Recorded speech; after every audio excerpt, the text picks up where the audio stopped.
How's it going, and welcome to The Guitar Effect. My name's Rob. In this episode we're going to be talking about this Hagstrom Deuce F. But before we do, I'll ask you to please like and subscribe. So yeah, this is it.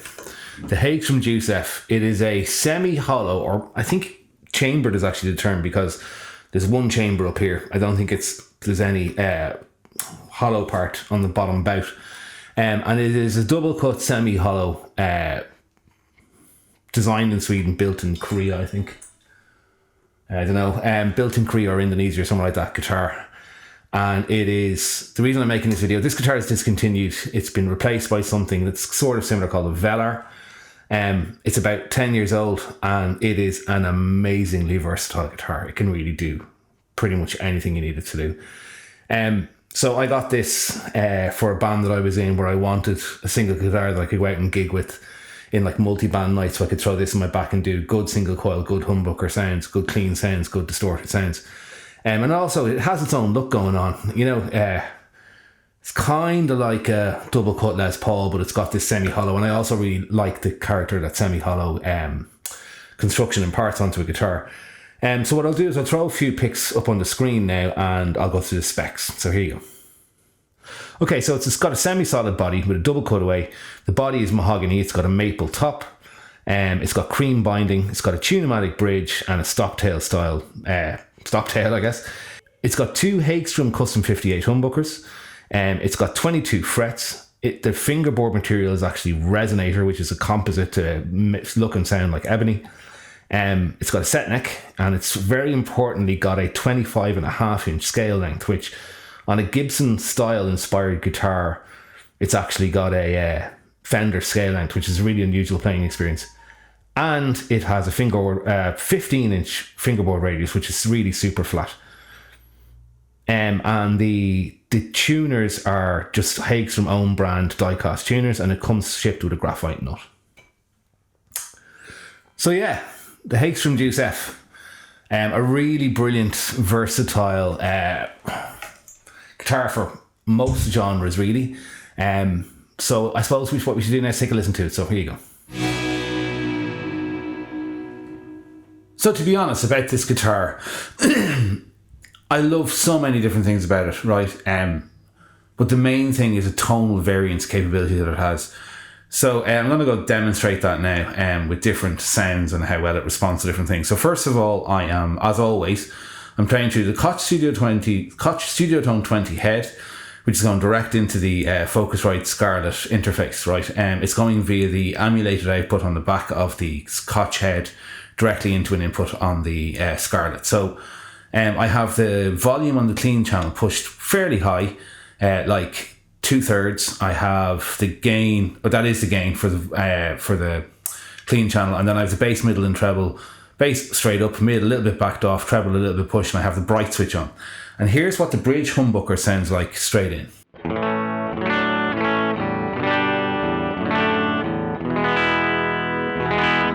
So you can hear it's breaking up ever so slightly.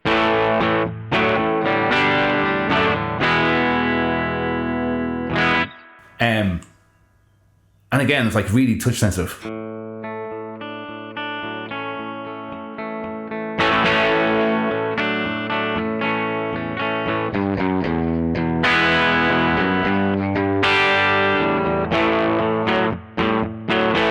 And then if I push that clean volume even more,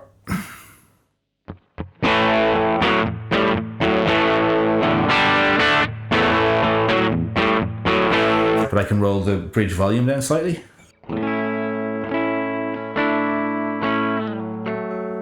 It's out of tune, just give me one sec. Interestingly, as a little aside, the machine heads in this guitar, which you can see here, are this kind of Art Deco kind of style shape. They're actually particularly easy to physically turn because of the shape of them, because they're kind of pointy. They're just it's easy to make finite adjustments of them because of the shape of the machine heads. Just everything about this guitar is just so ergonomically brilliant, right? So anyway, back to the tones. Bridge pickup full volume with the volume pushed a little bit on the amp. If I roll the volume back a little, it also does that thing where it cuts off some of the top end, which I actually like.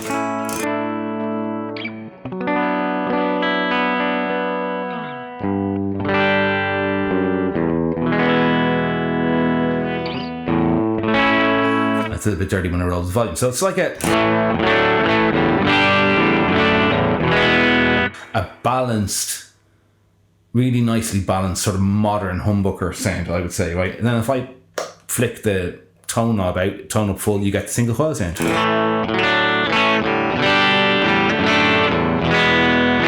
Roll the tone off a bit. And even for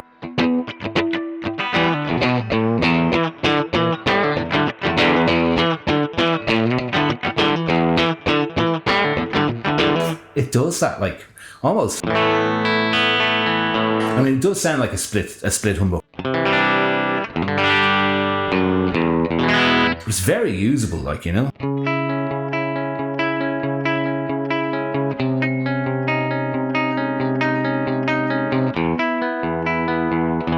For like a picked kind of part.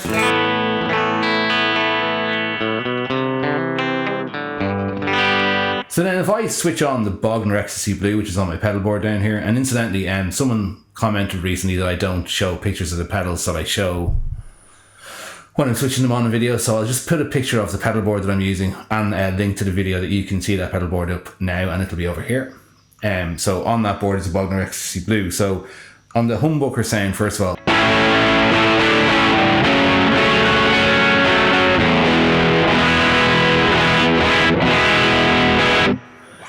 so that is the humbucker sound. Again, if I pull out the tone knob,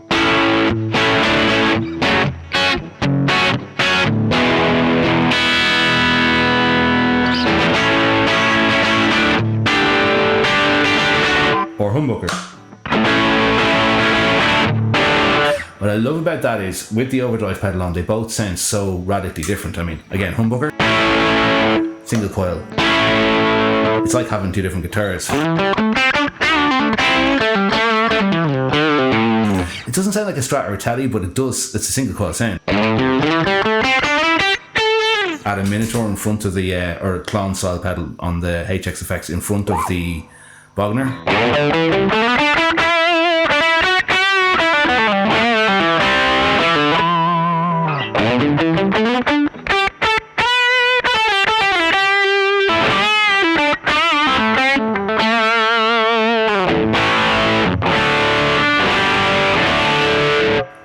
That's all the single coil into the humbucker.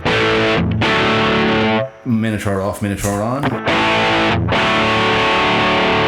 It's all just the back pickup with the using the tone knob and using the coil tap. So moving on to the neck pickup then.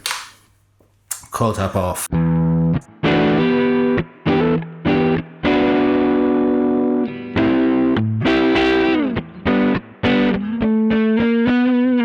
So you get a nice warm neck pickup sound.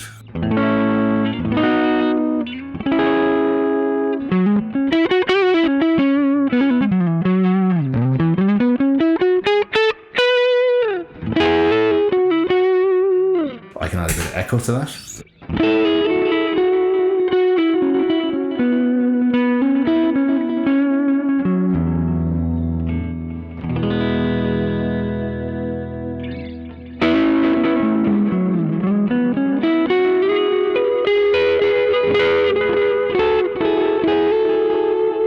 You get a lovely warm sound. Again, pull the neck pickup volume out.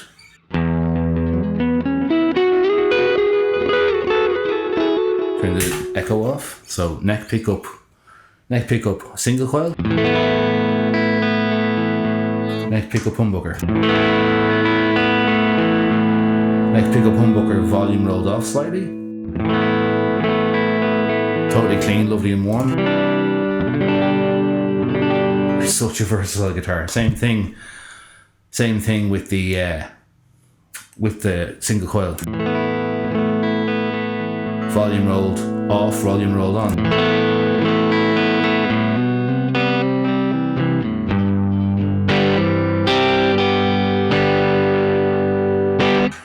Put on the chorus and you can do the whole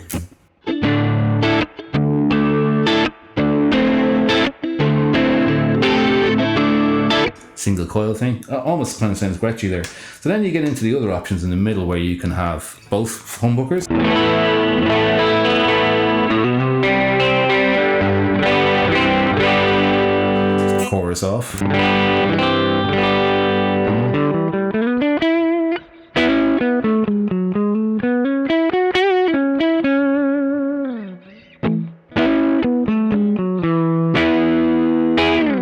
Okay, and then we can maybe lift the coil split on the neck. You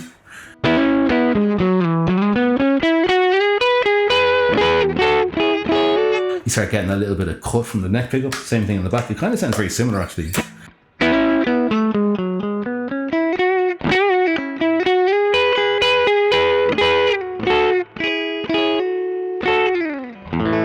And then using the Bogner with some in the middle sounds.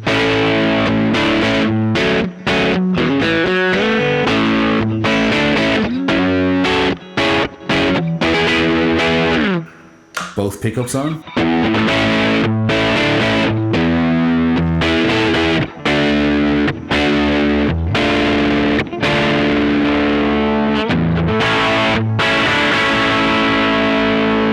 For a lead part with both pickups.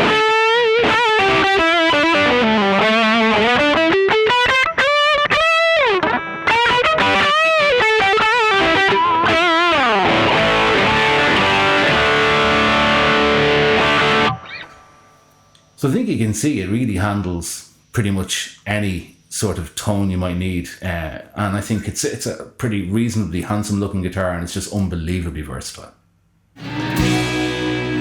So yeah, there you go. Really brilliant all-rounder, and I think this is probably the best all-rounder I've ever had. This sort of 72 thin line is very good as well. I think this has got its own thing going on in terms of its aesthetic. Another thing I remarked upon before actually is that it's the only guitar that whenever any friends I've been playing with have picked it up, they've always wanted to take it for like a loan spell. I've actually just gotten it back from a friend who I was jamming with a while back and actually had it for about 3 months and was jamming with it a huge amount. It feels really amazing to play with the really slim neck, and its intonation is brilliant because of the super stiff truss rod thing that's in it. And it just plays, feels and sounds just really good. And the only complaint I would ever have is that I had to replace the knobs with these Telecaster solid knobs because they were just too hard to lift up, the originals, for the coil tap.